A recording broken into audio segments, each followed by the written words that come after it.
Good morning, friends. In the previous lecture, we have discussed so many combinational circuits like adder, subtractor, multiplexer, demultiplexer, encoder, decoder, and also we have done. We have done already. We can design any given function using mux. Okay. So in this class, we are going to discuss some problems, or we can say we are going to design some combinational circuits. Okay, जो कि examination में आते रहते हैं. Okay, so we have two problems here. So first problem is design a combinational circuit. Okay, design a combinational circuit that converts BCD to axis 3 code. Okay, that converts BCD to axis 3 code. Okay, तो BCD code से axis 3 code को हमें find करना है.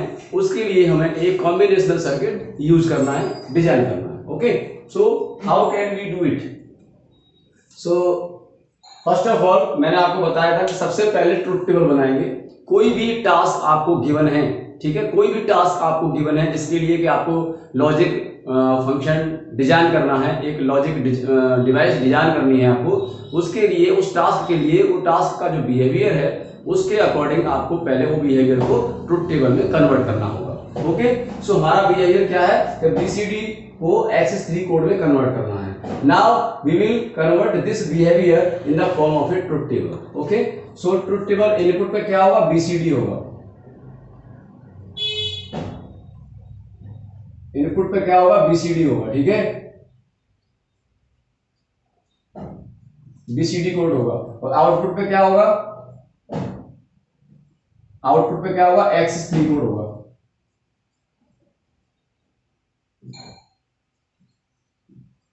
ठीक है, तो ये मेरा हो गया इनपुट. ठीक है, ये मेरा इनपुट हो गया. इनपुट पे BCD कोड को हम 4 बिट में रिप्रेजेंट करते हैं और उसका जो रिप्रेजेंटेशन होता है 0 to 9 होता है. ठीक है, तो यहां अब मैं बात करूं तो A, B, C and D, this is 4 bit representation. ठीक है, according to this 4 bit output भी आपको X3 4 बिट में ही मिलेगा. तो E0, E1, E2, E3. सो ये मेरी क्या हो गया? ये मेरा इनपुट हो गया और ये मेरा आउटपुट हो गया. ठीक है, अब सपोज कीजिए 0 0 0 0. ओके, तो 0 से लेकर के 9 तक वैल्यू को हम रिप्रेजेंट करते हैं BCD में. 0 0 0 1 0 0 1 0 0 0 1 1 0 1 0 0 0 1 0 1 0 1 1 0 0 1 1 1 and 1 0 0 0 1 0 0 1. तो ये मेरा हो गया 0 1 2 3 4 5 6 7 8 and 9. ओके, तो ये मेरा आपका इतने ही नंबर BCD में ले सकता हूं, 10 नहीं होता BCD में. ठीक है, अब आप देखिए ये इनपुट है आपका. इन इनपुट के अकॉर्डिंग एक्सिस 3 कोड आपको क्या होगा? आप एक्सिस 3 कोड कैसे फाइंड करते हैं? ये आपका बाइनरी रिप्रेजेंटेशन है BCD में. If you want to represent this BCD binary representation in the form of excess 3, तो क्या करेंगे आप? यू विल डू और you have to add 3 in this code. अगर आप इसमें 3 सब भी ऐड करेंगे तो आपको करस्पॉन्डिंग एक्सिस 3 कोड मिल जाएगा. तो 0 0 0 0 में अगर आप 3 ऐड करेंगे तो क्या मिलेगा? 0 0 0 सॉरी 1 1. This is 3. 0 में ऐड किया 3 तो मिल गया आपको 0 0 1 1. तो ये इसका एक्सिस 3 कोड हो गया. ऐसे ही इसका क्या करेंगे? आप 1 ऐड करते जाइए.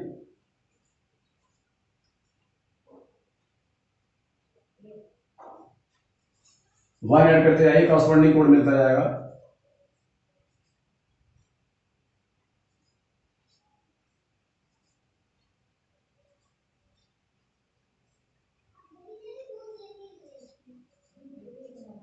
ओके, ये आपका XS3 कोड है, कॉरस्पॉन्डिंग XS3 कोड है।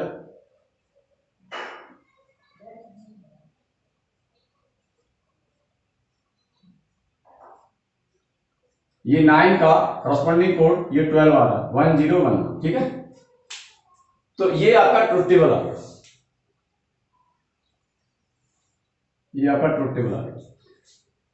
अब आप देखिए आपके पास कितने इनपुट हैं, आपके पास 4 इनपुट हैं, 4 वेरिएबल है। तो अगर आपको के मैप को यूज करके इसको, अब आपको क्या करना है, ट्रुथ टेबल आपको फाइंड होगी।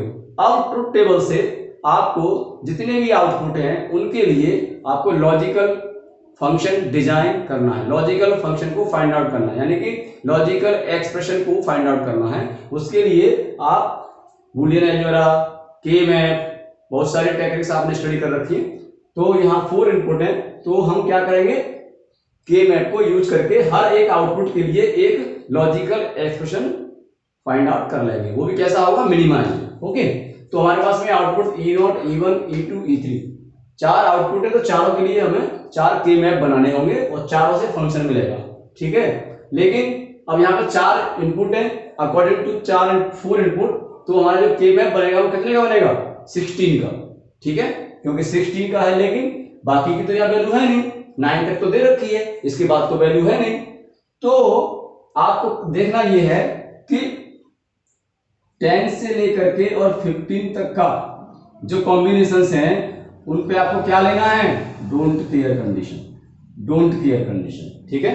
चाहे 1 आए या 0 आए, हमें कोई फर्क पड़ने वाला नहीं है। तो इन लोकेशंस पे आपको डोंट केयर कंडीशंस लेनी है। तो अब तो हो गए आपके 16 कॉम्बिनेशंस, 9 ये हो गए, बाकी के ये हो गए जो कि डोंट केयर कंडीशन है। अब इसका फंक्शन निकालते हैं हम। देखिए, तो आप फंक्शन निकालेंगे तो सबसे पहले देखिए E0, E1, E2, E3,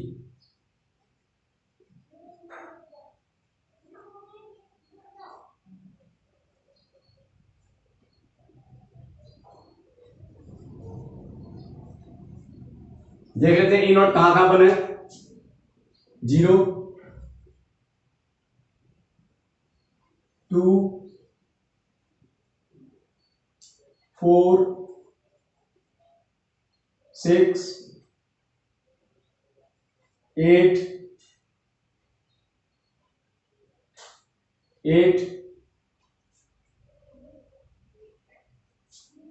sorry, this is 0, 1, 1 and this it will be this, okay, so 8।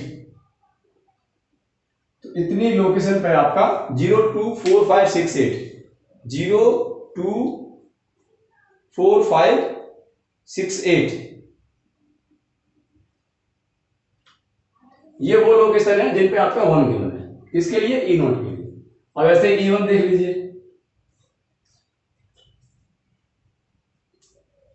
E1 देख लीजिए, E1 में क्या आएगा, 0, 0, 1, 2, 3, 4, 5, 6, 7, 8, ये वो लोकेशन है जो E1 में 1 आ रहा है, ठीक है। E2 देख लीजिए, 1, 2, 3, 4 और 9। E3 देख लीजिए, 5, 6, 7, 8, 9, 5, 6, 7, 8 और 9। तो ये मेरे क्या आ गया, ये फंक्शन आ गया, ठीक है। किस फॉर्म में आया, ये एसओपी फॉर्म में, ठीक है। मैं केवल 1 को कंसीडर कर रहा हूं।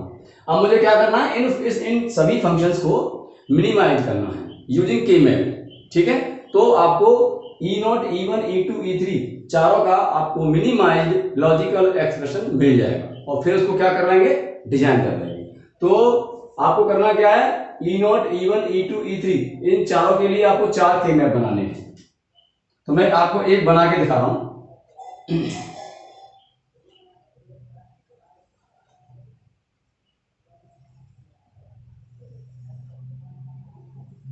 बाकी के लिए आप बनाएंगे, ठीक है।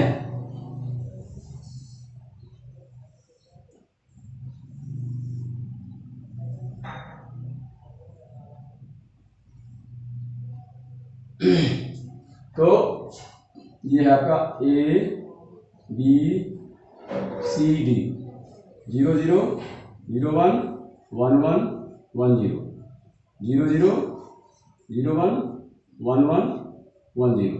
लोकेशंस क्या होंगी 0 1 2 3 4 5 6 7 8 9 10 11 12 13 14 15। ये आपकी लोकेशंस होगी। तो सबसे पहले हम क्या करते हैं, ये ई नोट के लिए बना रहे हैं, ठीक है। तो ई नोट के लिए कहां कहां बने 0 2 4 6 8 0 2 4 6 और 8, ठीक है। बाकी 10 से लेकर के 50 तक डोंट केयर। सो 10 से लेके 10 11 12 13 14 एंड 15, ठीक है। इन सब का क्या आ गया डोंट केयर कंडीशन। मैंने बोला ना 9 तक तो बीसीडी में रिप्रेजेंट करते हैं, उसके बाद तो पता ही नहीं है, तो उसके लिए मैंने क्या ले लिया डोंट केयर कंडीशन ले लिया, ठीक है। डोंट इन लोकेशंस पर यहां पर डोंट केयर कंडीशन है, चाहे 1 हो या 0 हमें कोई फर्क नहीं पड़ता, ठीक है। ये बन गया हमारा। अब इसका आप लॉजिकल एक्सप्रेशन फाइंड आउट कर सकते हैं। तो ग्रुपिंग करेंगे आप, तो ग्रुपिंग करेंगे तो कैसे आएगी ग्रुपिंग करेंगे तो कैसे आएगी, ये आप देखिए इस 4 की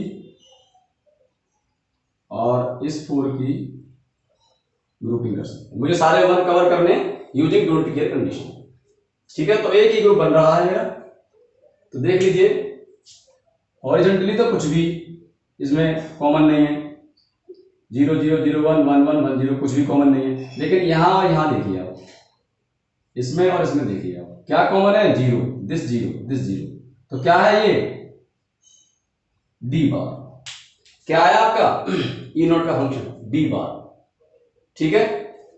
इसी तरीके से E1 को भी कैलकुलेट कर सकते हैं, ठीक है। आप कहें तो जो बता दूंगा आपको E1 को और E2 को आप कैलकुलेट कर सकते हैं। चलिए मैं एक और आपको करके दिखा देता हूं, उसके बाद में E2 E3 के आप खुद कर लेना, मैं यहां आंसर दे दूंगा, ठीक है।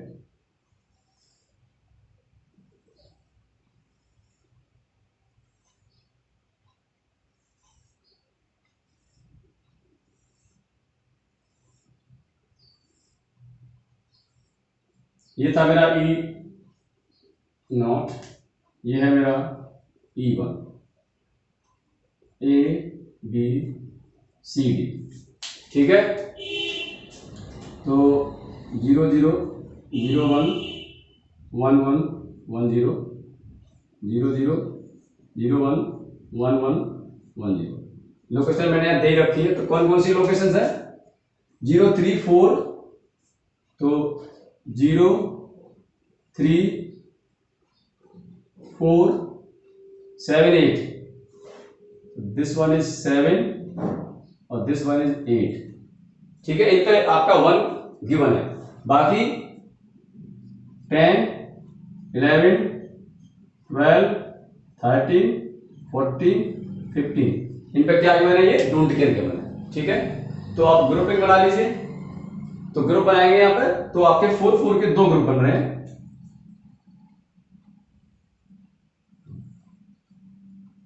एक तो ये बन गया, ये भी बन गया। वैल्यू देख लीजिए क्या आएगी वही आपका क्या हो जाएगा E1 हो जाएगा, ठीक है। तो क्या आ जाएगी वैल्यू इसकी, देखिए इसमें तो इधर कुछ कॉमन है नहीं, तो क्या आ जाएगा C बार D बार। इसमें देखिए इसमें भी इधर कुछ कॉमन नहीं है, यहां आ जाएगा CD, तो आपका फंक्शन क्या आएगा CD प्लस C बार D बार, ओके। तो इस तरीके से आपका मैंने इसको मिनिमाइज कर लिया, तो E नोट मिल गया E1 मिल गया। अब E2 और E3 को आप खुद कैलकुलेट कर लीजिएगा, आंसर मैं आपको यहां लिख दे रहा हूं, आंसर मैं आपको यहां लिख दे रहा हूं क्या आएगा, ठीक है। तो E2 you will get, E3 you will get, तो E2 will be B bar D, B C bar D bar, B C bar D bar, okay, and B bar C, B bar C. ये तो E2 का function आ जाएगा, 3 group बनेंगे उसमें, ठीक है। और E3 का आएगा A plus B D plus B C, A plus B D plus B C. ये मैंने आपको आंसर दे दिया, ठीक है। तो आपने क्या किया, सबसे पहले आपको जो टास्क था वो टास्क के अकॉर्डिंग बिहेवियर को आपने ट्रुथ टेबल में रखा। ट्रुथ टेबल में रखने के बाद आपको 4 आउटपुट मिले, 4 आउटपुट को आप फंक्शन में कन्वर्ट कर दिए। वो हर एक फंक्शन के लिए आपने मिनिमाइज्ड लॉजिकल एक्सप्रेशन फाइंड किया यूजिंग के मैप। तो मैंने 2 का यहाँ पर के मैप आपको यूज करके दिखाया, बाकी का देखेंगे तो ये आंसर मिलेगा। अब क्या आपके पास लॉजिकल एक्सप्रेशन आ गया है, तो अब क्या करना है, आपको इंप्लीमेंट करना है। इसे इंप्लीमेंट करना है, इंप्लीमेंट करना आप जान चुके हैं, तो कैसे कर लेंगे इंप्लीमेंट में। यहाँ आपको हिंट दे देता हूँ, मेरे पास में कितने इनपुट हैं, 4। तो देखिए ए बी सी डी, तो ये तो हो गए मेरे ए बी सी और डी, और बाकी का एक ले लेने के बाद this is a bar, B bar, C bar, D bar. तो टोटल मिला करके आपके पास में 8 इनपुट हो सकते हैं, ठीक है। अब कितने कितने हैं, देखिए जैसे मान लो मेरे को ई नोट है, तो ई नोट क्या है, ई नोट क्या है आपका, ई नोट तो सिर्फ क्या है आपका डी का बार है। तो डी कहां है, ये रहा, तो ये डी बार तैयार है। तो ये तो आपका हो गया ई नोट, ठीक है, डायरेक्ट ही आ गया E bar, E not equal to D bar. अब सपोज कीजिए ये बनाना है आपको ई वन क्या है, ई वन क्या है, एक एंड गेट दूसरा एंड गेट, यानी कि 2 एंड गेट है, उसके बाद एक और गेट है। तो 2 एंड गेट है, एक और गेट है, और इसका जो आउटपुट है ये क्या है, P1, ठीक है। तो एक एंड पे क्या है, C इंटू डी, तो C D, दूसरा क्या है C bar D bar, C bar and D बार, और इस तरीके से क्या मिलेगा आपको E1।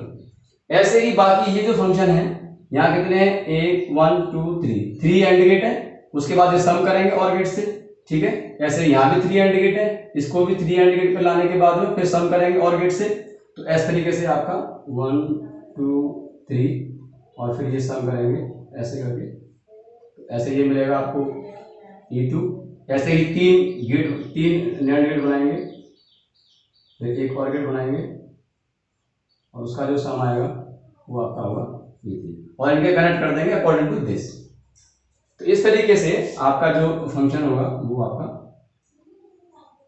ये डिजाइन हो जाएगा, ठीक है। इस तरीके से ये एक आपका डिजाइन हो जाएगा फंक्शन, आपका लॉजिकल डिवाइस डिजाइन हो जाएगी, जो क्या करेगी BCD को आपको X3 कोड में कन्वर्ट करके दे देगी, ठीक है। आई होप आपको समझ में आ गया होगा इस तरीके से कि कैसे करना है। वही फंडा है जो मैंने आपको पहले बताया था, ठीक है। ठीक इसी तरीके से आप किसी भी गिवन टास्क को आप डिजाइन कर सकते हैं। चलिए अब हमारे पास में एक सेकंड एग्जांपल और है जो आपने किया हुआ है। बाइनरी टू ग्रे कोड को कन्वर्ट करने के लिए आपको एक डिजाइन करना है, सर्किट डिजाइन करना है, जो बाइनरी को गिवन होगा इनपुट और आउटपुट पे वो ग्रे कोड कन्वर्ट करके दे देगा, ठीक है। चलिए तो देख लेते हैं इसको। इसकी भी ट्रुथ टेबल बनाएंगे। पहले क्या बनाएंगे, ट्रुथ टेबल। ट्रुथ टेबल में क्या होगा, पहले इनपुट, इनपुट कैसा होगा, बाइनरी, ठीक है। इनपुट क्या होगा, बाइनरी, आउटपुट क्या होगा, ग्रे कोड, ठीक है। तो अब आप लोगों को क्या करना है, आपकी मर्जी है, 4 बिट का ले लीजिए या 3 बिट का ले लीजिए। चलिए तो 4 बिट का लेंगे तो क्या करना पड़ेगा आपको, 0 0 से लेकर के आपको 1 1 1 तक जाना पड़ेगा। तो मैं 3 बिट का ले लेता हूं, 3 बिट का बाइनरी कोड है। अगर यहाँ मेंशन्ड है कि 4 बिट लेनी है तो यहाँ 4 लेंगे ABCD, ठीक है, लेकिन मैं 3 ले रहा हूं तो 3 लूंगा। सपोज A, B और C 3 इनपुट है और 3 इनपुट के अकॉर्डिंग ग्रे कोड में भी 3 आएंगे, G0, G1, G2, ठीक है। बाइनरी में आप चाहो तो यहाँ पे ऐसे लिख सकते हैं,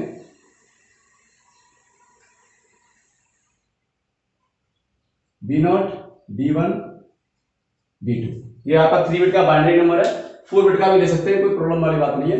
तो 3 बिट का ले लेता हूं मैं, तो 0 0 0 0 0 1 0 1 0 0 1 1 1 0 0 1 0 1 1 1 0 1 1 1, ठीक है। ये आपका क्या हो गया इनपुट। अब इसका ग्रे कोड कैसे निकालते थे आपको पता है, this plus this plus this, ठीक है। तो ग्रे कोड ऐसे निकालते थे कि इसका और इसका XOR, फिर जो आया उसका और इसका XOR, ठीक है। तो अगर वैल्यू सेम है तो क्या करते थे कि G2 तो B2 के इक्वल होगा, यानी कि ये वैल्यू तो आप यहां ऐसे ही लिख दीजिए। अब जो G1 आएगा वो आपका इन दोनों का XOR होगा, तो सेम है तो 0 और डिफरेंट है तो 1, तो सेम है। G0 जो आएगा वो इसका और इसका XOR होगा, क्या आएगा 0। ऐसे ही इसको तो आप ऐसे ही रख दीजिए, फिर इसका और इसका XOR 0, इसका और इसका XOR 1, ठीक है। इसको तो आप ऐसे ही रख दीजिए, दिस और इसका XOR 1, इसका और इसका XOR अगेन 1, ठीक है। ये आपको कैलकुलेट करना आता है। इसको ऐसे ही रख दीजिए 0 को, इसका और इसका XOR 1, इसका और इसका सेम आ गया तो क्या आएगा 0, ठीक है। ऐसे ये तो ऐसे ही रहने दीजिए, 1 और 0 का XOR 1, 0 0 का XOR 0, ऐसे ही 1 1 1 0 का XOR 1, 0 1 का XOR 1, अगेन इस 1 को ऐसे ही रख दीजिए, फिर इन दोनों का 0 और इसका 1, अगेन इसको ऐसे रखने दीजिए, इसका 0, इसका 0। तो अब आप देख सकते हैं कि आपका ग्रे कोड कन्वर्ट होके आ गया, ये ट्रुथ टेबल आ गई, ये आपकी ट्रुथ टेबल आ गई। तो कोई भी गिवन प्रॉब्लम होगा, सबसे पहले उसको क्या करना होगा, आपको ट्रुथ टेबल की फॉर्म में लेके आना होगा। ये बिहेवियर को मैंने ट्रुथ टेबल की फॉर्म में ले आया, ठीक है, ये आपको आना चाहिए। अब क्या करना है, वही करना है कि 3 आउटपुट है, अकॉर्डिंग टू 3 इनपुट्स आपको इनके फंक्शन को कैलकुलेट करना है, और उस फंक्शन की हेल्प से फिर आपको के मैप यूज करके फिर उसका एक minimised logical expression find out करना है, फिर इंप्लीमेंट करना है। तो आप देखिए, मुझे G0 करना है, G0, G1 एंड G2,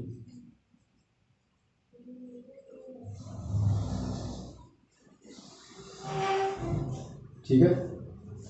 तो देख लेते हैं कहां कहां है। 0 पर कुछ नहीं है, 1 2 3 4 5 6, ओके। G1 पे 0 1 2 3 4 5,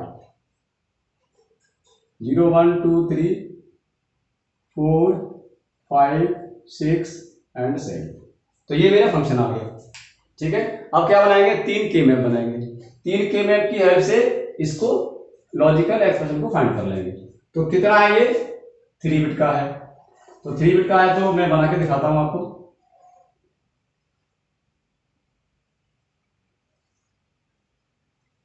अगर 4 इनपुट होते तो यहाँ पे 16 का बनता, तो 3 है तो 8 का बनेगा।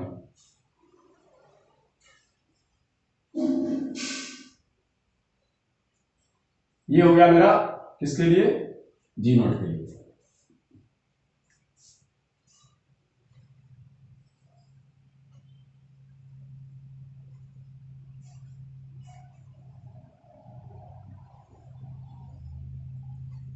ये हो गया मेरा G1 के लिए।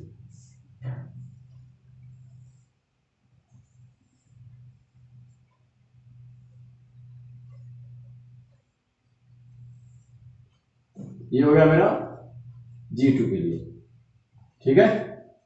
तो तीनों के लिए बनाना है 0 0 0 1 1 1 1 0 0 एंड 1, और ये क्या होगा, यहाँ होगा B2 B1, this is B0, B2 B1 B0, ठीक है। ऐसे यहां कर लेंगे B2 B1 B0, ठीक है। चलिए पहले हम बात करते हैं G0 की।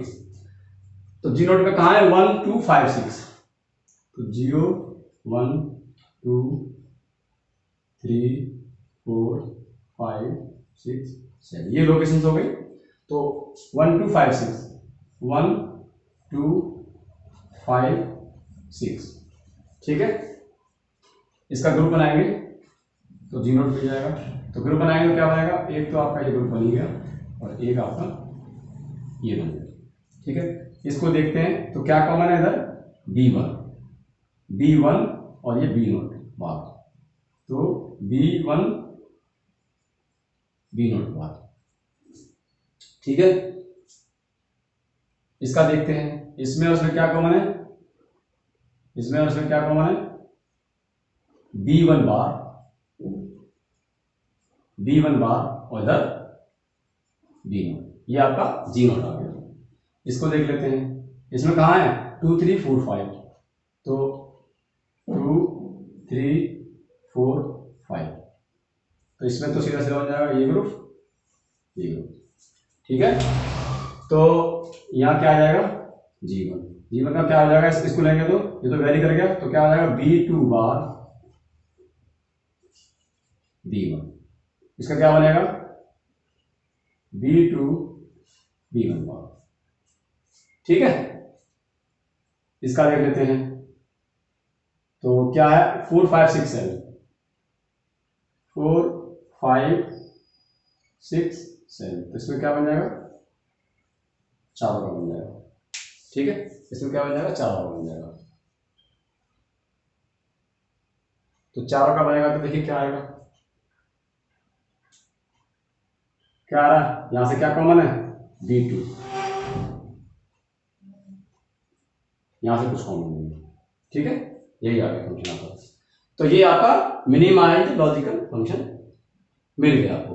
अब क्या करना है, इसको इंप्लीमेंट करना है। तो करते हैं इंप्लीमेंट। देखिए ये क्या है, ये कुछ नहीं है आपका B0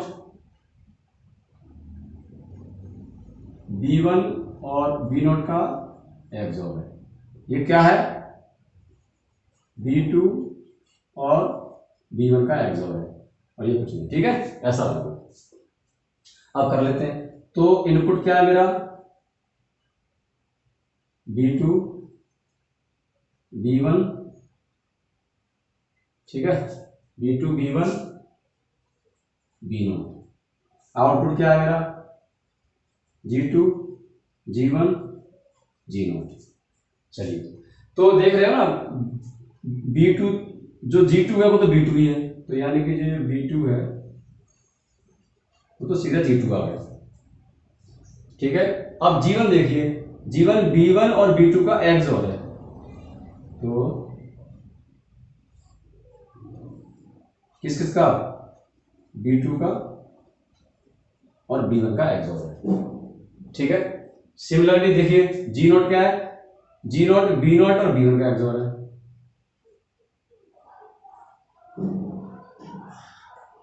तो B1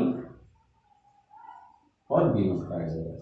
तो ये आपका 3 bit binary to Gray code converter बन गया। अगर यहाँ पर 4 बिट होती तो यहाँ पर आपको ये कॉम्बिनेशन 4 होता और ये 16 आते, और फिर ये तो ऐसे ही रहते, फिर उसके लिए आपको 16 का के मैप बनाना होता, तब आपको ये फंक्शन मिलते, ठीक है। तो इस तरीके से आप बाइनरी से ग्रे कोड कन्वर्ट करने के लिए डिवाइस को डिजाइन कर सकते हैं। अब ये जो आपकी डिवाइस बनी, ठीक है, ये आपको डिवाइस क्या करेगी, बाइनरी इनपुट देंगे तो करस्पॉन्डिंग आउटपुट ग्रे कोड में कन्वर्ट होकर आपको मिल जाएगा। तो इस तरीके से हम डिजाइन कर लेते हैं, ठीक है। अभी हम इस लेक्चर में तो 2 प्रॉब्लम की बात कर ली है, अभी इसके नेक्स्ट लेक्चर में हम 2 प्रॉब्लम और लेकर आएंगे जिनकी हम बात करेंगे, दैट वो भी इंपॉर्टेंट होगी। उसको फिर आपको कोई भी प्रॉब्लम को कॉम्बिनेशनल सर्किट डिजाइन करने के लिए कोई प्रॉब्लम नहीं आएगी। किसी भी गिवन प्रॉब्लम को आप कॉम्बिनेशनल सर्किट डिजाइन कर सकते हैं, किसी के लिए भी। ओके, तो इस वीडियो में इतना ही है।